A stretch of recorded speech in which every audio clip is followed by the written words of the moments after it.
Think about apps on your phone, the packages on your doorstep, or the food in your fridge. You interact with dozens of massive, fiercely competitive brands every single day, from Apple and Google to Coca-Cola and McDonald's.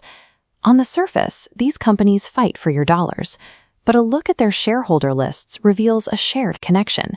A single, relatively quiet firm owns a substantial piece of almost all of them. Usually, this level of reach is associated with state power or central banks. But this is BlackRock, a private corporation managing over $10 trillion, a pool of capital larger than most nations on Earth. This capital flows into every corner of the infrastructure we use daily.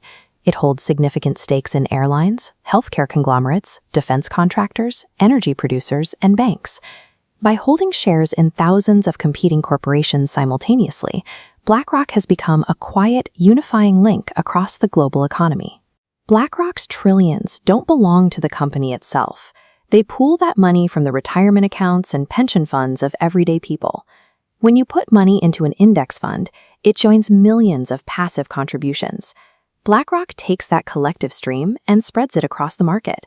At this scale, small investments transform. They solidify into massive ownership stakes in thousands of companies. That ownership grants BlackRock a specific legal power, the right to vote. As a lead shareholder, BlackRock can vote on executive pay, approve multi-billion-dollar mergers, and influence long-term corporate strategies. This system separates risk from control. Everyday workers provide the capital and carry the financial risk, while BlackRock wields the unified power to steer the industries those workers rely on. This influence extends beyond the private sector. During financial emergencies, national governments often look to BlackRock for help. Federal officials and central banks have repeatedly used the firm to advise on policy and manage national crisis programs. It puts a private investment firm in the position of helping shape public financial decisions. We see the same scale in the housing market. Giant pools of capital, directed by strategies linked to BlackRock, have entered the market to buy up single-family homes and apartment complexes. When institutions buy aggressively in bulk, they compete directly with individual families.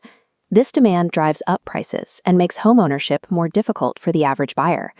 For younger generations, the result is a growing sense of frustration as they feel priced out of their own neighborhoods by institutional capital. BlackRock's scale has moved past Wall Street. It is now a factor in both national government policy and the cost of a local home. This wasn't the result of a secret takeover. It is the outcome of a financial system that rewards massive scale. The more assets they manage, the more data and expertise they acquire. This creates a perception of safety and experience. That reputation attracts even more capital from global institutions, which further increases their size. It is a self-reinforcing cycle. BlackRock doesn't need to pass laws or print money to exert influence. Their power comes strictly from the control of capital. In the modern world, capital is the ultimate tool of influence, and BlackRock controls more of it than almost anyone else. Every time you pay into a retirement fund or buy an index ETF, you are contributing to this concentration of power. The next time you see the markets move or a neighborhood change, realize the hand guiding it is likely BlackRock, quietly growing, using our own collective wealth to do it.